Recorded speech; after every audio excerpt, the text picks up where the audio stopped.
आदिशक्ति मां जगत जननी की उपासना, तप और भक्ति के महापर्व नवरात्रि का आयोजन इस समय पूरे देश में धूमधाम के साथ जारी है। जगह जगह भाव भक्ति के साथ विभिन्न रूपों में मां की आराधना की जा रही है। इसके अलावा अलग अलग जगहों पर भव्य आयोजन देखने को मिल रहे हैं। इसी क्रम में बालाघाट जिले के आदिवासी बाहुल्य क्षेत्र बेहर में भी नवरात्रि के पर्व की धूम देखने मिली, जहां आयोजक समिति द्वारा भव्य आयोजन करते हुए 251 प्रतिमाओं के रूप में माता रानी के स्वरूपों को प्रदर्शित किया गया, जो इन दिनों पूरे जिले भर के लिए खास आकर्षण का केंद्र बना हुआ है। बालाघाट जिले के बेहर में मां जगत जननी के विभिन्न स्वरूपों के दर्शन के लिए भक्तों का तांता लगा हुआ है, जहां हजारों की संख्या में दूर दूर से श्रद्धालुओं की भीड़ पहुंच रही है। जितनी संख्या में दिन में होती है, उससे ज्यादा कहीं संख्या में भक्त रात्रि में दर्शन करने पहुंच रहे हैं। आकर्षक साज सज्जा के साथ संपूर्ण नगर रंग बिरंगी रोशनियों से सरोवर नजर आ रहा है, जो कार्यक्रम की भव्यता में चार चांद लगा रहा है। इसके साथ ही दूर दूर से भारी संख्या में पहुंच रहे भक्तों के लिए यहां भंडारे की व्यवस्था के साथ अन्य व्यवस्थाओं को भी ध्यान में रखा गया है।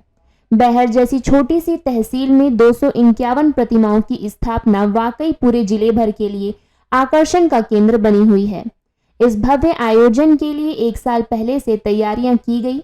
चर्चा के दौरान यहां के पुजारी पंडित निरंजन शर्मा ने बताया कि माता रानी के विभिन्न स्वरूप होते हैं, जिनमें से 251 स्वरूपों को यहां उनके नाम के साथ प्रदर्शित किया गया है, जिसके पीछे मंशा यही है कि हमारी युवा पीढ़ी हमारे सनातन धर्म को जाने, हमारे देवी देवताओं के विभिन्न नामों तथा उनके स्वरूपों को पहचाने।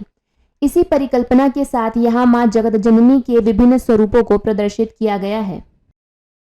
251 माता की प्रतिमाएं हैं और जो माता के रूप हैं 251 नहीं, हजारों रूप हैं और हजारों नाम हैं, लेकिन जितना समर्थ हो पाया कि इन रूपों को और इनके नामों को अपन आने वाले भविष्य में बच्चों तक पहुंचा सके, इसलिए इनकी प्रतिमाओं को यहाँ बैठाला गया है, ताकि आने वाला सनातन धर्म में जागृति रहे कि हमारे देवी देवता इतने हैं, इतने नाम भी हैं और इतने रूप भी हैं। और इसी को नव दुर्गा उत्सव समिति बस स्टैंड बैहर ने यहाँ प्रदर्शित किया है। 251 प्रतिमाओं की स्थापना को लेकर बताया गया कि साल भर पहले से ही इस भव्य कार्यक्रम की रूपरेखा तैयार की गई थी। बेहर नवरात्रि पर्व के आयोजन के लिए जिले ही नहीं अपितु मध्य प्रदेश में अपनी अलग पहचान रखता है, जहां साल दर साल आयोजन को अलग अलग तरह से भव्यता प्रदान की जाती है, जिसमें यहां की जनता और आयोजक समिति का बेहतर योगदान होता है। बहरहाल यहां नवरात्रि पर्व बड़ी धूमधाम के साथ मनाया जा रहा है, जहां प्रतिदिन माता के विभिन्न स्वरूपों के दर्शन के लिए हजारों श्रद्धालुओं का तांता लगा रहता है। बालाघाट से अनुराग झा, इंडिया टाउन न्यूज।